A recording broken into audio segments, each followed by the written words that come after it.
අද අපි කියන්නේ උතුරේ පැවති යුදමය වකවානුව තුල ඇබ්සන් වෙලා හැංගිමුත්තම් කරපු ඇබ්සන් එක වහගන්න මාස 8ක සානුකම්පිත නිවාඩු අනුමත කළ බවට කූට ලේඛන හදලා ලිපිගොනු ගත කළ සුපිරි මහත්තයෙක් ගැන.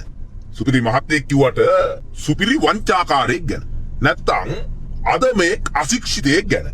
බලන් යනකොට මේ මහත්තයා හමුදාවෙන් වැටුප් අරගෙන තියෙන්නේ ගේමක් ගහලා කියලා තමයි ආරංචි වෙන්නේ.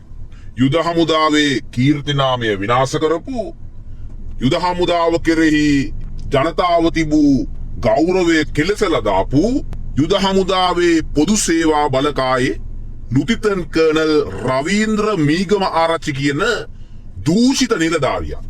එහෙම නැත්නම් හමුදාවේ ඉන්න අශික්ෂිත අදම බරපතල වංචා දූෂණ සහ අපචාර චෝදනා විශාල ප්‍රමාණයකට ලක් වෙච්ච විනය විරෝධී චෝදනා වලට ලක් වෙච්ච රවීන්ද්‍ර මීගම ආරච්චි කියන නිලධාරියා ගැන තමයි අද කතාව.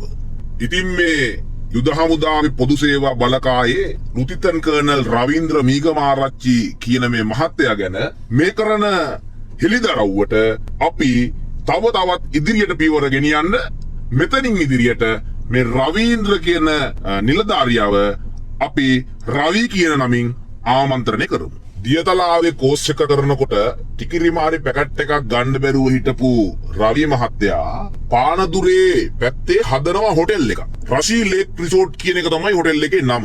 මේක හදන්න මේ රවි මහත්තයාට කොහෙන්ද සල්ලි? උදාමුදා නිලධාරියෙක් විදිහට දියතලාවේ කෝස් එක කරන්න බැඳෙනකොට ටිකිරිමාරි පැකට් එකක් ගන්නවත් සල්ලි තිබ්බ පුද්ගලෙක් නෙමෙයි. එතකොට මේ මහ දැවැන්තව කෝටි ගණන් වල හොටෙල් ගහන්න මේ රවි මහත්තයාට කොහෙන්ද සල්ලි? අපි මේ පිළිබඳව හොයාගෙන යනකොට මේ රෂී ලේක් රිසෝට් එක හදන්න මේ කුඩු සල්ලිඳුගේ බඩු ඇදපු සල්ලි තමයි මේ රවි මහත්තයා යොදවලා තියෙන්නේ කියලා. අපි තව තවත් මේ රවි මහත්තයා පිළිබඳව තොරතුරු හොයාගෙන යනකොට අපිට ආරංචි වෙනවා රවි මහත්තයාගේ පැටිකිරිය ගැන තව තවත් විනෝදබර ඒ වගේම හාස්‍ය උපදවන දේවල්. වල්කමට උපන් හපන් ජගතෙක් වුණු රවි මහත්තයා පිළිබඳව අපි හොයාගෙන යන මේ කතාවේ ඊළඟ කොටස් ටික තමයි හරිම රසවත් කොටස් ටික. මොකද වංචාව, දූෂණය, අපචාර, යුද හමුදාව අපකීර්තියට පත් කිරීම, ඒ වගේම සාහසික ක්‍රියාවන් මේ පිළිබඳව අපි එකින් එක හොයනකොට එකින් එක විස්තර මේ ආකාරයෙන් ඔබට ඉදිරිපත් කරන්න. එතකොට මේ කතාවේ හොඳම කොටස, රසබරම කොටස තමයි මේ රවි කියන මහත්තයා නැත්තම් ලුතිතන් කර්නල් රවීන්ද්‍ර මීගම ආරච්චි කියන මහත්තයාට පානදුරේ තියෙනවා කිව්වනේ රෂී ලේක් රිසෝට් කියලා හොටෙල් එකක්. මේ හොටෙල් එකට අල්ලන්න ගේනවා ටයිල්. මේ හොටෙල් එකට අල්ලන්න ගේන ටයිල් ගෙනල්ලා තියෙනකොට මෙයාට අදහසක් එනවා භාගයකට ටයිල් අල්ලනවා ඉතිරි ටික ග්‍රැනයිට් කරනවා කියලා. එතකොට ඒකේ ටයිල් ප්‍රමාණයක් ඉතුරු වෙනවනේ. මේ ටයිල් ප්‍රමාණය දුර්වර්ණ වෙලා ජරාවාස වෙලා තියෙන නිසා මෙයා කල්පනා කරනවා මේ ටයිල් ටික කොහොමද මිල කරගන්නේ? කොහොමද මේ ටයිල් ටික විකුණගන්නේ කියලා. ඉතින් මෙයාට මේ කූට මොලේට වංචාකාර මොලයක් නෙදෙන්නේ. වංචාකාර අදහස් නෙදෙන්නේ. ඉතින් රවි මහත්තයා කල්පනා කරනවා මම කොහොම හරි මේ ටයිල් ටික විකුණනවා. විකුණ ගන්නවා මුදල් කරනවා කියලා. මේ කූට මොලේට එන අදහස තමන්ගේ රෙජිමේන්තුවේ පළවෙන පොදු සේවා බලකායි. ඒ අනදෙන නිලධාරියානේ. ඒ බලකායි බිල්ඩින් එකක් තියෙනවා හදපු. ඒ බිල්ඩින් එක අදුවෙන් පස්සේ ඒකේ ඒ ඇතුලේ ටයිල් අලලා තිබ්බේ නැහැ. නමුත් ඒක සුද්ධ පවිත්‍ර කරලා හරි විදියට තියාගන්න පුළුවන් තත්ත්වෙට හදලා තිබ්බ එකක්.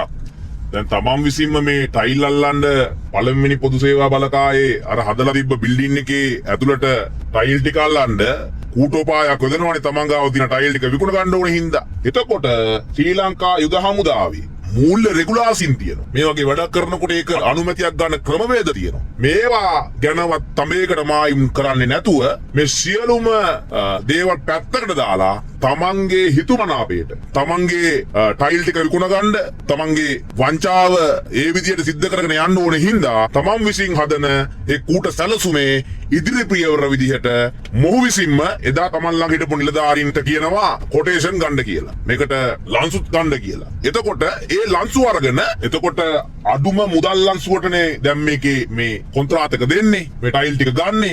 එතකොට මේ අඩුම මුදල් ලන්සුව තමන්ට ආවේ නැත්තම් මේ වංචාව කරන්න බෑනේ. ඒ හින්දා තමන්ගේ නිලධාරියෝ ලව්වා ලන්සු කැඳවනවා. එතන ආපු මිල ගණන් මේ නිලධාරියා විසින් හොර රහසේම බලාගෙන ඊට අඩු ලන්සුවකට තමන්ගේ පුද්ගලයෙක් යොදවලා ලන්සු තියෙනවා. ඒ ලන්සු තිබ්බයින් පස්සේ මේ පුද්ගලයා තමන්ගේ පානදුරේ ප්‍රදේශයේ ඒ ලන්සු කැඳවනවා. එතකොට තමන් විසින්ම යොදවපු පුද්ගලයෙක් ලව්වා මේ ලන්සු ගෙන්නවගෙන අඩු මුදලකට අනිත් දේවල් දැනගෙන ඉවරයිනේ. දැන් අනිත් ලන්සු කොයි විදියට දාවේ කියලා ඊට අඩු මුදලකට මේ නිලධාරියා විසින් මේ මහත්තයා විසින් මේ ලන්සු තියෙනවා. එතකොට මේ ලැජ්ජ නැති හොරා ඊයාතුක් නොදකින් මේ පුද්ගලයා එදා රෑම ගෙනල්ලා ඉවර වෙලා එදා පාන්දර ජාමි කිට්ටු වෙනකොට පළවෙනි පොදු සේවා බලකාය ගාව මේ ටයිල් ටික ඒ පොදු සේවා බලකාය බානවා. ඇත්තටම රවීන්ද්‍ර මහත්තයෝ විලි ලැජ්ජයි. ඇත්තටම ඊයා ඔයාගේ තිබ්බ හොර හිත හින්දා හොරකම හින්දා හොර වැඩ හින්දා ළඟ හිටපු 6-4ක් නොදන්න මේ පිළිබඳව කනිෂ්ඨ නිලධාරී පවා අමාරු වෙටනනේ. ඔයාගේ හොර වැඩ හින්දා වෙච්ච දේවල් පිළිබඳව හරියටම මේ හොරකම ගැන හොර වැඩ හින්දා වෙච්ච දේවල් පිළිබඳව මේජ තුෂාර අධිකාරී මහත්තයාගෙන් ඕන කෙනෙකුට දැනගන්න පුළුවන්. මේ වැඩසටහන නරඹන කවුරු හරි ඉන්න පුද්ගලයෙකුට අවශ්‍යයි නම් මේක සත්‍යයිද ඇත්තයිද කියලා හොයලා බලාගන්න. ඒත් මේජ තුෂාර අධිකාරී මහත්තයාගෙන් දැනගත්තා නම් හරියටම මේ විස්තරේ මේ වංචාව මේ වෙච්ච දේ පිළිබඳව මේජ තුෂාර අධිකාරී මහත්තයා කියයි. ඒ විතරක් නෙමෙයි රවි මහත්තයෝ ඔයා ගැන කතා කරනවා නම් මං එකින් එක වා කරපු දූෂණ වංචා ඒ වගේම කටයුතුකම් එකින් එක ඉදිරිපත් කරන්න. මහත්තයෝ පානදුරේ ආතරේ දිරිස්මාවති තට්ටු 4 ගෙදර ගන්න ලෝන් එකක් ගන්න ගියා නේද? ලංකා බැංකුව පැත්තේ. දවස් 4යි ගියේ පානදුරේ ලංකා බැංකුවේ ලොකු මැඩම් එක්ක යහන් ගත වුණා නේද? ඒක මාට්ටු වුණාම මැඩම්ගේ මහත්තයාට සද්ද දාලා ගෝටගේ නම් කියලා තව දේශපාලන හිතවත්කම් වල නම් කියලා ඒක ගොඩින් බේරගත්තා නේද? හැබැයි හිතේ හැටියට කරගන්න බැරි වෙන්න ඇති. පව්හලෝ අර අහිංසක පවුල ඒකත් කෑවා. හොඳ පොලිටික් කාරේ කල්ලගෙන ඒව වහන්න හැදුවට අපිත් දන්නවා. ඒකයි මතක් කෙරුවේ. කලින් හිටිය රාජපක්ෂලගේ පස්සෙන් ගිහින් කස්ටම් එකටත් කොලේ වහලා ගෙනාපු අර කුරුල්ල ලෝන මැෂින් එක අර සංඛ්‍යාත භාවිතා කරලා කුරුල්ල ලෝන මැෂින් එක ඒකට බරබරේ වැටෙනකොට හෙමින් ගිහින් ශ්‍රීමා බෝධියට පූජා කරලා ගැලවෙන්න හැදුවා නේද? 69 ලක්ෂ ගෝටට පින් සිද්ධ වෙන්න නඩුව වහගත්තා. හැබැයි පව්වර අහිංසක කස්ටම් එකේ නිලධාරීන්ගේ රස්සාවන් නිලධාරීන්ගේ රස්සා ටිකට සැපටම කෙල්ල දැම්මනේ. රවි මහත්තයෝ ඔයා මේජ තුෂාර අධිකාරී මහත්තයාට එක එක්කෙනා ලව්වා මඩ ගැව්වට අපහාස කෙරුවට ගෑඩු ප්‍රශ්න දාලා රවි මහත්තයා ඔයාට නාඩි වැටෙන කෙල්ලෙක් පෙන්වන්න බෑනේ. ඇත්තටම දැක්කම පොපියනවද? චූන් වෙනවද? නීති ලොක්කන්ට සල්ලි වලට කෙල්ලෝ සෙට් කරලා පින්තූර ගත්ත මතක ඇතිනේ. දුරකථන සංවාද WhatsApp ඒ පණිවිඩවල හුවමාරු කරගත්ත දේවල් ස්ක්‍රීන්ෂොට් ගත්ත මතකනේ. යුද හමුදාවේ ජ්‍යෙෂ්ඨ නිලධාරීන්ට ආරක්ෂක මුරයක් රියදුරන් ඇතුළුව කාර්ය මණ්ඩලයක් හිමිවෙනවනේ. යුද හමුදාවේ ප්‍රතිපත්ති වලට පටහැනිව ඒවා අමුවේ උල්ලංඝනය කරලා ඔයාගේ ගෙදර අයට හොර ගෑනුන්ට ඥාතින්ට උයන්න රියදුරෙක් කියලා වංචා සහගතව පෙන්නලා උයන මිනිස්සු ගෙදර ගෙනල්ලා තියාගෙන වැඩ ගත්තා නේද? ඇත්තටම ලැජ්ජයි. මේ ගැන බලධාරීන්ගේ අවධානය යොමු විය යුතුමයි. මේ වගේ අමුවේ යුද හමුදා ප්‍රතිපත්ති උල්ලංඝනය කරලා අමුවේ සාහසික විදිහට බොරුවට යුද හමුදා රෙගුලාසි ප්‍රතිපත්ති මේ හැම දෙයක්ම පාවා දීලා මේ විදිහට තමන්ගේ ගෑනුන්ට හොර ගෑනුන්ට ඥාතින්ට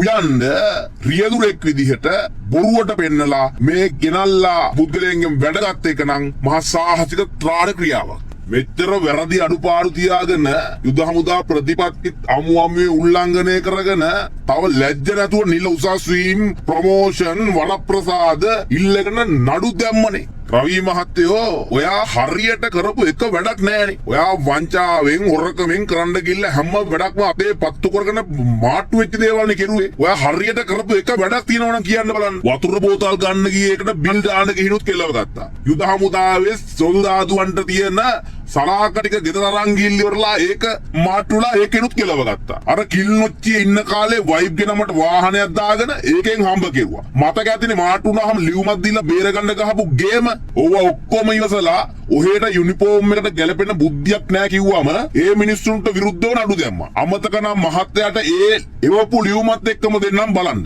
ඔයා හරියටම කෙරුවනම් කෙරුවේ ප්‍රමෝෂන් එනකොට අනිත් උන්ට පෙස්සන් ගහපු එකයි රාජපක්ෂලට කඩේ ගිය එකයි කරපු නොහොඹිනා වැඩ මැකෙන්න බුදු පිළිම උස්සන් ගිහිල්ලා පූජා කරපු එකයි රංජන් වගේ රෙකෝඩ් කරපු එකයි විතරනේ. අඩුම ගානේ නිකන් සෙට්ටුණු කෙල්ලෙක්වත් පරිස්සම් කරගන්න බැහැනේ. අමතක නම් මතක් කරලා දෙන්න.